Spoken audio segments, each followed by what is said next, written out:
Hey everybody, welcome to episode 41 of Between the Lanes. I'm Ralph. I'm Ron. Hey John. All right, we got a jam-packed show full of opinions, upcoming races, and race results, and even some giveaways. Can I get some peanut butter with that jam? I'm all out. Okay. All out. Now you're making me But hungry. I got plenty of bullshit to go around. That spreads real well. Okay, let's go. All right. This is where you tell us about checking us out on YouTube, Ralph. Check us out on YouTube. If you haven't liked our page yet, like us, comment it, share it. Tell us how bad we're doing. You can also find us on Facebook. Race results. Winning. Florida Wing Car Series was at Raceway.biz in Melbourne, Florida last weekend. And in Group F, Jeff Cox was the winner, Tracy Dickinson second, and Gary Warden was third. Group 12 Light, David Butterfield was the winner, Marcus Ramos second, and Tommy – oh, my writing's bad. Tommy Stringfield. There you go. That's good old Tommy. Third. Me and Tommy go way back. Yeah. Yeah. And then in Group 12, it was David Butterfield, Matt Bowman, and Jeff Cox. The Wing Car World Championships for 2018 was at Red Fox Raceway down in Brazil. And in the Group 12 race, which I kind of covered last week, but I didn't have any photos. So Reggie on the left is apparently awarding the award. So Oswaldo was the winner. Now, this was on his new King track, right? King track, yes. So were they like world record set or anything, or how fast was it? Well, they claimed a world record for the Group 12s last week, but the car looked real similar to like a Hillbilly 12 car here. So I don't know what the difference in the rules would have been for sure, but we went faster in the States, like 192 or whatever. So well, I like the footprint. Shows you where to step going across the track. Yeah. So Jay Young was second, and Mychek was third. In 27 Light, Peter Kershaw from Czechoslovakia was the winner. Mauro was second, and Peter Frobel from Germany was third. And then in Group 27 Pro, Peter Kershaw was your winner, and that's Mike Iga handing out the awards. Gugu was second, and Esteban was third. In the one-motor open, Peter Frobel was the winner, with Gugu second, and Peter Kershaw was third. And in Group 7, Peter Kershaw is your 2018 World Champion Wing Cars. Timmy Zerka was second, and Michael Sillen was third. And then we go to Speed Zone, New Jersey. I don't know if we have to say New Jersey anymore because I think they're the only speed zone left. For the Gaithersburg 1100 race, which had traditionally been held at Mimi's in Maryland. In an IndyCar class, Greg Mayer was the winner. Bobby Davis was second. I think they were only separated by a couple laps. And Matt Bruce was third. And in the stock car portion, Greg Mayer was the winner again. Matt Bruce was second, and Adam Chaya was third. And I think they run 500 laps with the Indy cars and maybe 600 laps with the stock cars. That's how they come up with the 1100 deal. 1100 number, yeah. AWRA was at Red Light Raceway down in Tennessee. And in the Legends class, Will Brinkley was your winner. Nicky Formosa was second, and Derek was third. Well, you going to say something? I was going to say a true legend won the Legends class. And the Sportsman class, Will Brinkley was the winner. Derek was second, and Marshall was third. I didn't know Will was into running WOMS, but good job. I saw his son won a pretty nice size race. Yeah. The other day. So congrats to Will and his son. I believe it was Braden that won. I believe so too. And it might have been at this race too. I don't know. I think it was last weekend. Maybe they had some kind of junior race or something, or maybe they had a race prior to that. The Gator Retro Racing region was racing. I forget what raceway they were at. Anyway, in Can-Am, Jeff. I think it was P1, wasn't it? I think this is P1's race system. I think you might be right. Because I never seen any podium shots. So Jeff Bonanno was the winner. Marcus Ramos second. Terry Tawney was third. In the Coupe / Can-Am Plus class, which IMSA, what do they call it? IMSA something, don't they? Or not IMSA, but yeah, IMSA. But they let them mix the bodies. They combine them, yeah. So Jeff Bonanno was the winner again. Jay Gard was second. Terry Tawney was third. And in stock car, 4.5-inch stock car, Jeff Bonanno won again for the sweep. Marcus Ramos was second, and Doc Doherty was third. You know, we talk a lot about hard bodies on the show, and mainly it's like the Mid-American hard body series up here in Illinois, Indiana, and the BM series, and you know the B&E Challenge, and you know Buena Park. They've raced hard bodies for quite a while out there. I mean, they've had a pretty good hard body. Yeah, these are cool. I love these old GTP bodies. Right, and you know what they're doing here in my area. You know, it's all like kind of older sedan, stock car, street car bodies, and in Buena Park they run those too, but they also run like the Group C cars and DTR cars and stuff like that. So in the and they call it, this was like a mixed race. So as you can see, they had GTP cars, DTM, GTR cars, and they had a mid-engine car. But the majority was GTP. So Marco was the winner, Hector was second, and Mill Conroy was third. And there's the three of them. And then they have some kind of handicap system, which I really haven't figured out yet. But it changed the finish, the overall finish a little bit, and it was Marco, Tim, and then Hector, and Mill dropped to fourth through the handicap thing. So there's your three handicap mixed hard body class winners in the handicap side. And then this is another mixed class where they had some, we'll go over here. They had DTM, GTR, GT3, and they had NASCAR, at short track NASCAR, which is a new class out there for them. And if we go back to the picture, I don't know if it's the newer style stock cars that are the short track cars, because kind of have like a little vintage stock car over here, an older. Right. I'm thinking that's a Chevelle or something, but I'm not sure, because you had two short track NASCARs and you had a NASCAR. So I'm thinking they called it. I'm going to guess the short track NASCARs are the old ones, since they ran on smaller tracks back then. Yeah, but I only see one older. Now the black lane. Well, yeah, that's 2 and 2. But see, here's the problem. I don't see 2 and 2. Yeah, there is. Oh, yeah, there it is. I'm blind. So anyway, the winner of that was Hector, and Jim was second, and Marco was third. And there's the three of them. And I guess it was the same podium after – no, not this class, the next class. So after handicaps, Dennis Sampson wound up your winner, with Marco second, Hector third, and Jim going down to fourth. And there's the podium for the handicapped mixed body class. And then the Group C cars, I think they might call this GTP, but Hector was the winner, Jim was second, Mill was third, and there's the three of them. And then after the handicaps, it was the same podium.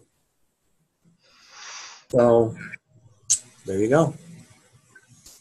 And the FNRS Midwest Series, the final race of that 5-race series, was at Real Speed Raceway in Fort Wayne, Indiana. And in LMP, Tim Batts was the winner, Lonnie Batts was second, and Mike Holly was third. What was kind of funny is Mike Holly was the only one to run a perfect race. He never dislotted the whole race. And I joked him after the race. I said, most guys that run perfect races win, but he was fast beginning of the race, and I think his motor kind of went a little south, but he wound up third. So stock car, I was the winner, and Tim Batts was second. He really had me up on the wheel that race. And Dale Wilson was third. And GTP, I won again with Dale Wilson giving me a run for my money early on, and Lonnie Batts was third. So that's your winner chicken dinner reports. Sunday. You were right on cue with that. So this weekend we've got USCA Summer Series at Thaser Raceway and the Mid-American Hard Bodies at Chicagoland.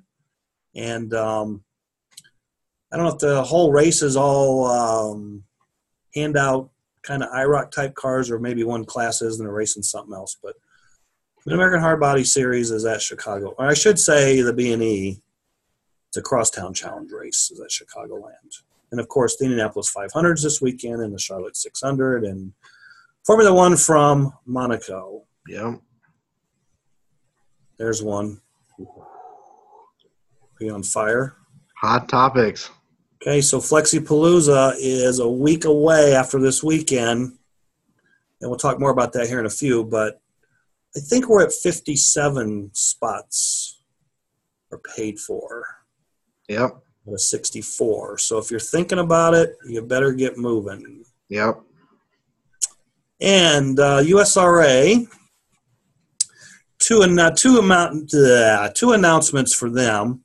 The first one will be that the Wing Car Nats for 2018 will be at P.A. Watson Slot Car Raceway in Houston, Texas. He recently just moved. He recently acquired the G16 track, as shown in the picture. This was the track when it was at Dallas Slot Cars at the 2015 USRA Wing Car Nats. So this year's Nats will be held on that track. And this track went from Dallas Slot Cars to Bill Frost's and now to PA. So it's kind of always lived in Texas. But, it was a fast track a few years back. It'll be interesting to see if it might be faster once PA gets a hold of it, gets it set up and dialed back in. And the other, before we get to this, the other USRA announcement would be the USRA Scale Nat schedule, which we'll go over when we're done here, because I couldn't get it to come up on the screen anyway. So we've got a couple of giveaways, and from Project X Racing, we're going to give away 3 sets of these nifty little Oiler bottles. There's 2 bottles in a set, and we're going to give away 3 sets to 3 lucky winners later in the show. And that is that. So, what do you want to talk about first? Well, you want to give us the USRA announcement real quick? For the Scale Nat schedule? Yeah, you want to do that? Yeah, we can do that. So the 2019 USRA Scale Nats is going to take place April 23rd through the 28th, 2019, just 2018, at the Slot Car Track Concord. And, of course, there'll be more details coming out and stuff like that over the next few months and everything else. They will have a pre-Nats race on Tuesday, April 23rd. And they will run JRL and then ISRA Production 124th on the MTT flat track. Those are non-official USRA classes, but they'll serve as a good warm-up for guys wanting to get on the MTT. So the official Nats classes and dates start on Wednesday, April 24th. 4.5-inch stock car will be run in the morning, and amateur GT12 will be run in the afternoon on the King Cobra. Thursday, April 25th in the morning, GTP on the Cobra, and 132nd F1 on the MTT flat track. Friday morning, the 26th of April, Group 10 on the Cobra, and then followed by 132nd Eurosport on the MTT flat track. Saturday, April 27th in the morning will be the junior LMP race for ages 13 and under. And they will also run Pro GT12 on the MTT flat track, and then LMP on the King Cobra in the afternoon on Saturday or maybe evening. And, of course, both the junior LMP and the LMP race is handout motor races at the USRA Nats. And Sunday, April 28th, will be 124th Eurosport on the MTT flat track. And I believe this schedule is going to be posted on the Concord Facebook page probably probably before this show is aired tonight. Cool. So, what are we talk about next? All right. Hot topics. Hot topic: Flexipalooza. Yeah. I mean, that's coming right up quick. It's So it's sneaking up. You know. Right. Yeah. Last week we were at 51 entries, and now we're up to, I believe, 57. Yeah, I'd love to see it get 64, man. That'd be incredible. I mean, it's a pretty deep field. I mean, you got 7 USRA national champions signed up. Of those 7, there's a couple that are just wing car national champions. There's a few that are just scale side, and there's 1 or 2 guys that have won both scale and wing cars. You've got at least 2 world champions in the field. You've got a ton of R4 champions, a bunch of retro champions in general, and tons of FlexiCar champions. So, guys that have won OCC, guys who have won, Outlaw Scale Series that you used to do, FNRS winners.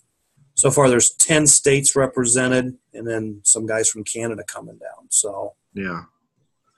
It's a really diverse field, really. I mean, I looked at the entry list and I'm like, probably don't even know half the people on the list.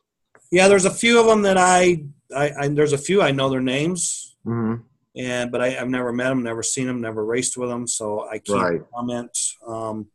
I think that with the format of the race, with the motors and the tires, and I think almost anyone that's entered could possibly win the race. If everything goes right. Everyone's got a shot to a point, yeah. Right. So, it's just like, over half the field definitely has a chance. A real good chance of winning. Yeah, it's a race where the winner could come from BC Maine easily. Yep. Yep. So, yeah, and I know that in the next few days, there'll be more finalized. Not that anything's changed, but there'll be more descriptive schedule posted, and then like all the rules as far as how things are going to go down and stuff. So right, it's going to be a busy day. Well, both days are going to be really busy. Yeah, Friday the track's going to open at noon, and stuff gets handed out, and at 1 o'clock the track comes on, and we pretty much practice from 1 to 6 when tech opens. I think the track will still be on during tech for a little bit. Be random draw for qualification. We're going to qualify on red lane laps and sections. And then after qualifying's done, the track will be on for some GTP practice. And then the first LMP heat will start at 8:30, I think, or thereabouts, Saturday morning. What time's the track open Saturday? Track's supposed to open at 8 or 8:30. Okay. So if it opens at 8, the race will start at 8:30. If it opens at 8:30, we'll start the race at 9. So you said there was GTP practice Saturday morning or no? No GTP practice Saturday morning. Okay. So that's another interesting thing. I think there's a half hour in there because I know there's some guys are not going to be there Friday to qualify LMP. Mm-hmm. So they'll go into the lowest main, but I think maybe in that first half hour they might let some of those guys just get a little practice in, not with maybe the race car, but with another car, just because they hadn't been on the track, which I think is fair. Sure. So, but once the racing starts, it's going to be nonstop until it's over, and then track will be on for about an hour, and then GTP tech will open. And if you qualify into the LMPB main, you could stay at your hotel till like 2 or 3 o'clock or something. Right? Yeah. In the afternoon, where you even got to come in. Yeah. The bummers for the A main guys, because they'll have to be there for that first race to marshal. Right. Then they'll get to stand around all day until their turn to race. Right. Well, it's going to be a good time, fun time, I'm sure. Yeah, I can't wait. It's going. Just for me. I might have said this last week. I don't know, but you were on last week. Oh, the week before. It's just the number of entries is what really kind of got me going. Right. Honestly, I had no interest in going at all. And then I saw really how high the entry list was getting. I was like, wow, this is really cool now, you know? Yep. So it could be the biggest I race can't of wait the to year. go. What's that? Could be their biggest race of the year. I mean, as far as entries in a class, you know. Right. I mean, but when's the last time there was more than 57 entries in a flexi car race, a single flexi car race? You'd have to go to a USRA Nats, and you'd have to go back 10, 15 years ago. But would it even be that high? Yeah. Well, I mean, yeah, there was one year we had 50 or 51, 52. But then, that was the most in one, I guess, class. But by the time you put in the pros and then the amateurs, it was like 70-some Group 10 entries. But, if you were in the Group 10 class, you didn't race against all 70. So would it be fair to say this could be the largest flexi race in the history? To my knowledge, it could be. I mean, when you don't factor in the splits. Right. It could be. I mean. Now, I'm sure that at some point, sometime, there might have been a local weekly race that might have had 50 guys or, 60 guys maybe one time. I mean, you don't know because a lot of that stuff didn't make it. Sure. But as far as major big races goes, yeah, this could be it. Yeah. Easily. Yeah. It's because awesome. I just have to go back through my notes because, I went through all those entry numbers when I was doing the history of the scale Nats. Yeah. So, I mean, when Israel was here 2010 and 2016, I mean, that's a flexi race, the production class, and they had, 60 cars or whatever, 120 drivers, 60 teams. Okay. But and that's a handout motor race and handout tires and handout bodies. So I mean, it's kind of the same thing, just a different. So what does this entry, the amount of entries, say? Does it say that everyone really wants to run handout everything? Is it everyone's just going for one-time thing, just for a crack?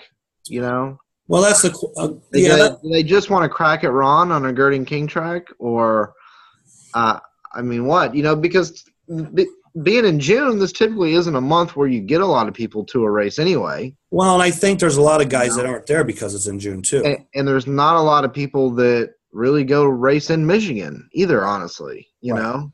I mean, I can name you 5 guys that aren't going to be there because they've got graduations or real racing or they just can't go. So, I mean, if the race had been a month ago, those 5 guys would definitely be there. I mean, it tells me that the draw is a perception that everyone's going to be equal and it's going to be on a easy to drive Gerding King. That's kind of, to me, is I think of why the numbers are what they are. Well, I think that's part of, I mean, like, because I was talking about this with somebody else the other day, and it was like, what I want to know is what is the attraction for the majority of people to go to that race? Mm-hmm. Okay, so because like I said, for me, it's just a large amount of entrance. That's my attraction. Because in past history, we've never been able to get people to pre-sign up for a race and prepay for a race, no matter what the race was, other than the Israel Worlds. Okay, so you've got this flexi car race. You've got 57 guys that entered and paid to be in that race, and that's never really happened before. And I mean, the race is a good deal because you're getting a $50 motor, 2 pair of tires, 2 bodies, a pinion. I think you're getting like $89 retail for your $60. Yeah. Plus, you don't have to pay an entry fee. You go show up, get your parts, and you race. Okay, so yeah. So I mean, that's attractive to some, I'm sure, because like if this was a normal flexi car race, whether it had 10 entries or it had 100 entries, and we didn't have handout motors and handout tires, I'm gonna buy more than 2 pair of tires because I'm gonna buy 2 of this and 2 of this and 2 of this and 2 of that to make sure I got the right tire. And I'm gonna buy more than one motor, hoping that I get a motor that runs better than the other one. Or you're not gonna if this was a normal flexi car race, I mean, most guys are going to go there with no less than 4 to 6. I don't care if they're Retro Hawks or FK motors. So they're going to have multiple motors and spend more money for those multiple motors than going there and just getting the one handout per class. Yeah. And I think it's real easy. You show up and they hand you a motor and your tires, and you're going to go over and true your tires, and you're going to probably trim your pinion shaft on your motor a little bit and solder your pinion on and solder it in your car, and you're on the track. And once you're on the track, I mean, you pretty much got what you got. It is what it is at that point. Right. You know, I mean, you might find a 10th or something, but there's going to be no magic 3/10 or half a second gains anybody's going to make. I mean, you're going to know where everyone is real quick. Right. It's going to come down to driving, tuning, and a little bit of luck. And when I say luck, I mean, you can have a fast car. You got to stop 5 times for crashes. You might lose time you'll never make up. Because I think the cars are going to be really equal. I don't think you're going to see much more. I don't even know if you'll see a full 10th difference between the slowest and the fastest in any given heat race. Yeah. I don't think, you know what I find is interesting is you have probably what could be the largest stock car manufacturer in the United States, and may possibly the largest flexi car manufacturer in the United States, is like basically wants nothing to do with the largest flexi car race in how many years. I think that's pretty interesting, you know? Right. Well, I think they were asked, or he was asked, and decided not to do anything. So, I mean, his products are more than welcome there as far as chassis and other. Sure, absolutely. I just figured that he would have wanted, you know, to be involved in it somehow, especially with it being so close to where they are anyway. Right.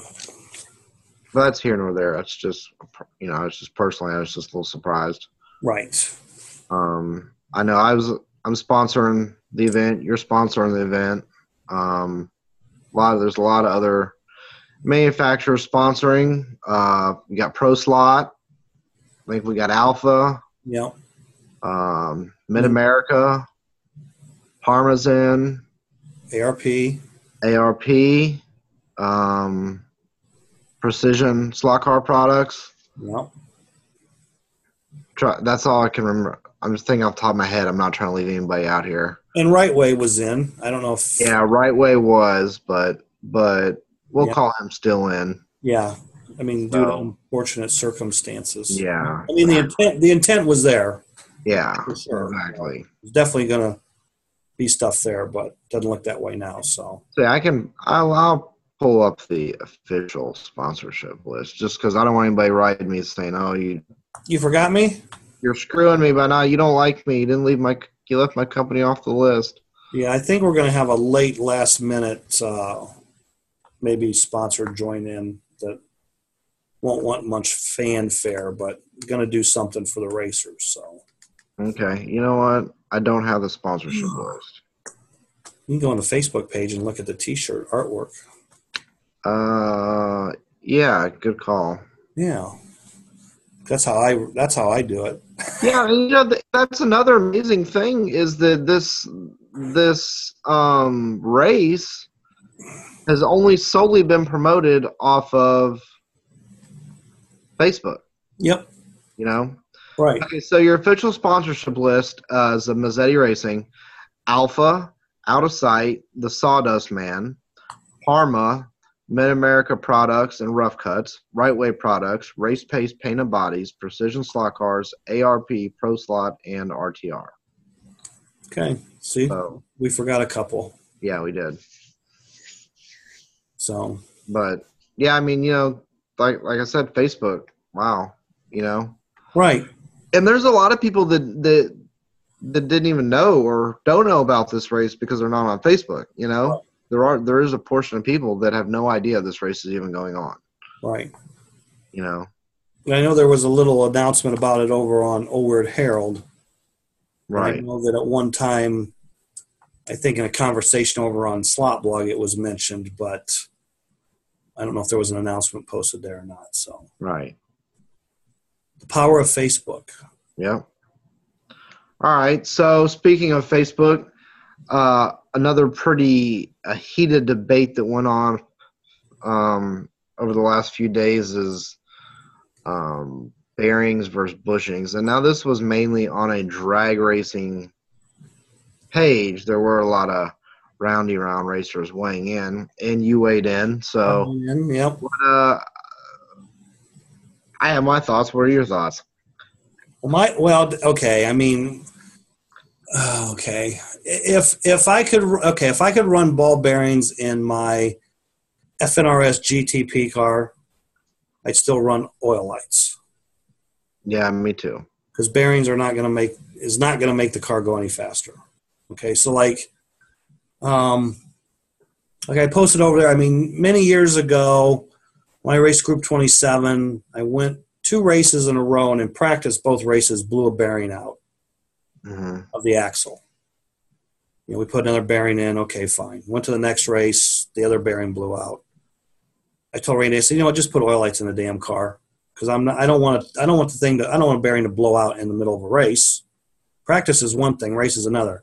So I ran 6 out of 8 races in a series with oil lights in the back of my 27 car, and I mean, I never felt like if I was slow, it's because of those oil lights. You know what I'm saying? I mean, they ball bearings spin real nice when you sit there and just spin them, but when you're under power and you reach full maximum speed or whatever, you're not going any faster because you got right.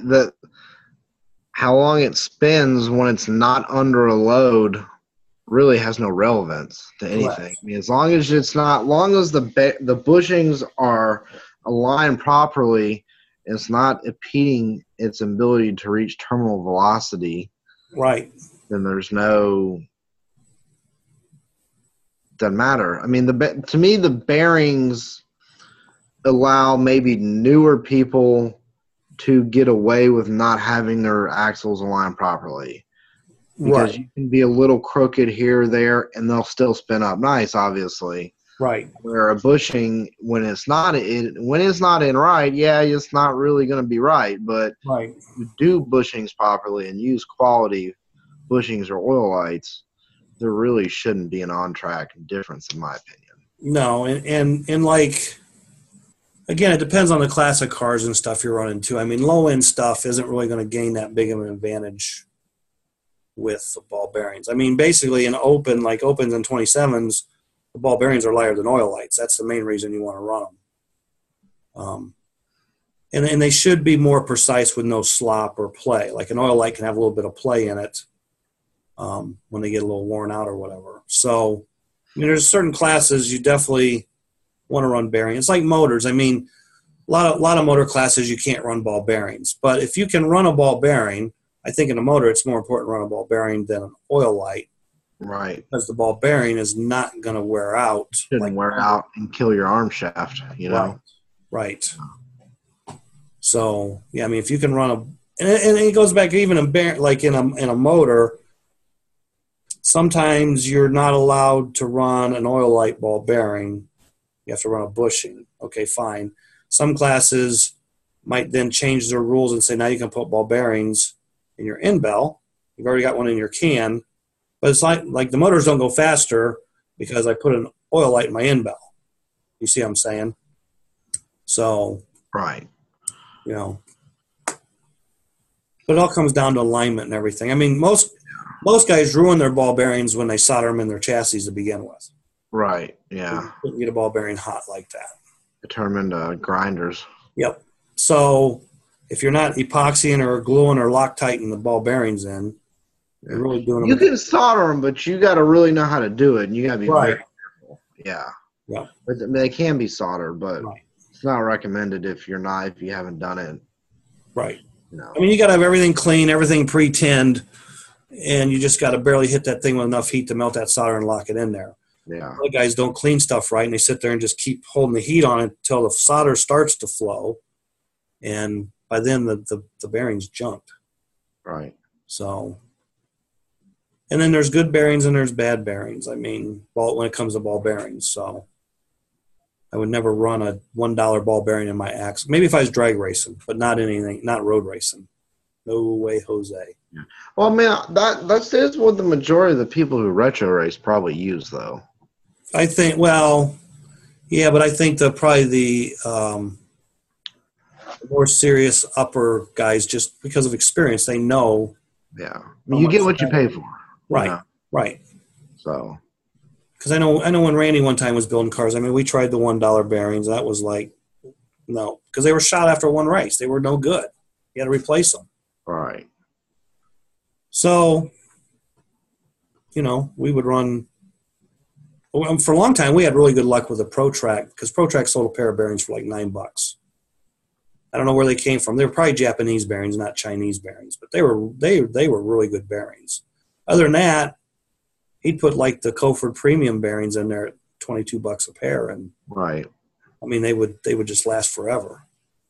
So, it just depends on how much maintenance you want to do too. Sometimes. Yeah. All right, so you want to do our giveaways real quick? We can do our giveaways. Project X. Project X, also known as Mick Brown, I guess. Mick Brown, yeah. Thanks, Mick Brown. And then so these are little oil bottles. I think they're about 3 inches long or so. Maybe I forget what the diameter he posted was, but I think they have like a. I think they're 2 milliliter bottles. 2 ml bottles, yeah. Yeah. And he has like maybe 4 or 5 different color caps available, different colored caps for the ends of them. And he might let you pick the color you want if you're lucky, and you win. Yeah, and you need to contact him on the Project X Slot Car Products or Project X Slot Car page on Facebook. Okay. All right. All right, our first winner is going to be. I dropped it. No, boy. Will be Brian Stopper. Brian Stopper. Brian Stopper. Not sure who that is. And yes, those bottles have a stopper on the top of them. They do. They have stopper toppers. Second winner is Earl Grable. Oh, Earl. I know Earl the Pearl. Oh, we got to give away 3. Yeah, one more. All right, one more. And then Clem. I think it's Ovich. There you go, Clem. Ojevich. I don't know if the J or the E is silent, but Clem Ovich. No doubt that he knows what that says. Well, no, that's him. Okay. So I will write Project X on all these. So, yeah, you need to contact Mick, Project X. And if anybody has anything they want to give away, feel free to contact us on the Between the Lanes Facebook page, and we'll give you guys some publicity and give away some products for you. Yep. Yes, we will. What else we got? Well, I don't know. I don't really have much else, do you? Are you bringing your weighted guide flag to the Flexipalooza? I probably will not because I don't have any. Okay. So I don't really plan on buying any unless maybe I get beat by 3 guys. Or if I finish 4th and the top 3 guys had them, all right, well, I'm a buyer at that point. But well, that was kind of a hot topic. Right now, I don't know. Yeah, well, that was kind of a hot topic a week ago, and I guess they voted they're legal. I mean, I've never seen an official announcement. I just seen where in the comments that they took a vote and it was 3 against 1, and the maker had to abstain from the vote. And right. And now this is like retro, you mean? Yeah, this is in retro. Okay. Right. IRA retro to be specific. So, I guess there was some racers that didn't think it should be legal or allowed, I guess. So one kind of way I read it. Look, I mean, I'm not trying to slander anybody's company or anybody's products, but again, this is what this show's about is us giving our opinions. I've never, ever had good luck with Red Fox guide flags, personally. Maybe it's just I have bad luck or I'm a bad driver or whatever. So, I mean, I don't know. That is not necessarily the weight being in the the flag that keeps me away. It's just more of sort of the Red Fox Guide flag really keeps me away more than anything from buying it, the product. Right. You know what I mean? Like when the first batch of those came out, I broke 2 or 3. I said, okay, I'm done going back to Parma. And then years later, the new ones came out, and now they're breaking and they got to be pinned, and then the pinned ones are breaking, and it's like, like, Yep. no, not for me. I don't even need to try them, So, I ran them 3 times and then broke them all 3 times. Well, I might have raced 4. Yeah, and I mean, and I have problems threading them. I've always had problems threading them, and now it's like on the last time I bought some a while back is not only can I not thread them, but the guide nuts won't even go on because the post was too big a diameter. Right. Even though it was threaded with a proper pitch, the part that's unthreaded is still larger, still a little too big, but so they're just not for me. Gotcha. I got some HP flags recently, some of the new graphite ones, and I mean, man, they're beautiful. I mean, they're pre-threaded. Your guide nut goes right on, stays tight. I mean, they're beautifully made. I don't know how you not going to want to run those.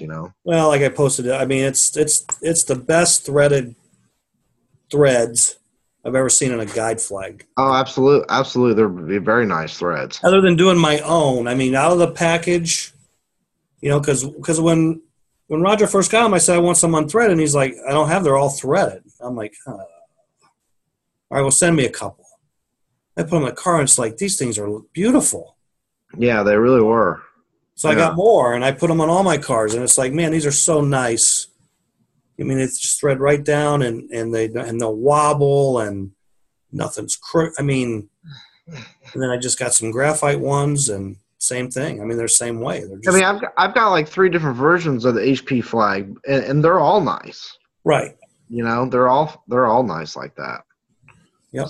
So I don't know what kind of machinery they have to thread them, but man, it's like knock on wood. I've yet to break one. So, right. But Same here. that's what was so good about the Parma for all those years is you just couldn't break them hardly. Yeah, I broke a few of those. You had to try. It was like you had to try to break them, or it had to be a really, really bad shot. Right. Yeah. Well, I mean, the biggest problem I kind of had. I mean, I had one of those. I snapped a post. But the biggest problem I ever had with those was just splitting the sides out of them. Yeah, and even JK came out with a flag maybe 4 or 5 years ago, and they broke all the time too. Well, the original Red Fox guide was pretty good, but then they had another batch that was molded in black plastic, and see, I never liked the original batch. I had problems with those too. Yeah, see, we didn't have problems with the original ones that were dyed, but when they molded them black, we bought 100 of them. Mm-hmm. And we were testing at Columbus, and I'm running up brand new guide flag, run up the donut, and the blade just snaps right off of it. Mm-hmm. So I yelled at, what'd you hit? I didn't hit nothing. So we put another guide flag on, and I don't know, 10 laps in, it broke. Well, what are we going to do? I said, well, I guess I got to go up to the counter and buy something. So that's when we started running Parma guides because, we put it on the car that day, and it worked, and was afraid to buy more Red Fox at that time. So, and then everybody else started complaining the black ones were breaking. So, every time you brought something back broke, Randy'd say, "What'd you hit? What'd you hit? I hit nothing." That time, yeah. That time I was totally innocent. I said, "Did you hear a pow?" Well, no, but what'd you hit? Couldn't win for losing. So, all right. Well, what's the secret word of the show this week? I didn't have a secret word last week because I just kind of sped through the show. And you didn't have a secret word of the show last week? No, I totally blew it, dude. Oh my God! I totally blew it. All right. So, wow, I didn't think about it today, to be honest with you. So, the secret word, because we talked about a lot of stuff. I don't know. Because last time you were on the show, I asked you for the secret word. So let's just go with bearings. Okay. Because we talked about bearings. All right. See if everybody's got their bearings straight and they There you go. watch the show and See what you did there. not the secret word. I noticed that some people kind of cheat when they post on it because, like, the show goes on at 8 o'clock and at 8:15 someone's posting the secret word. It's like Right. fast forwarded through. Yeah. Fucking cheaters. You guys are going to get kicked out of tech. You got it. No. So, okay. Well, everybody have a good All right. weekend. Big holiday weekend. Be safe holiday weekend. Lots of drunk people driving. Don't drive drunk. Be careful when you're on the road. So everybody be safe. Not too many slot car races, but if you Buckle go, up. have fun. Wear your seatbelts. Yeah. And we will have more next week. More probably details on the last minute Flexipalooza stuff. And maybe we'll have a surprise or something. Maybe I'll dig something out over the long weekend Okay. and go from there. All right. Thank you. See you guys on 42.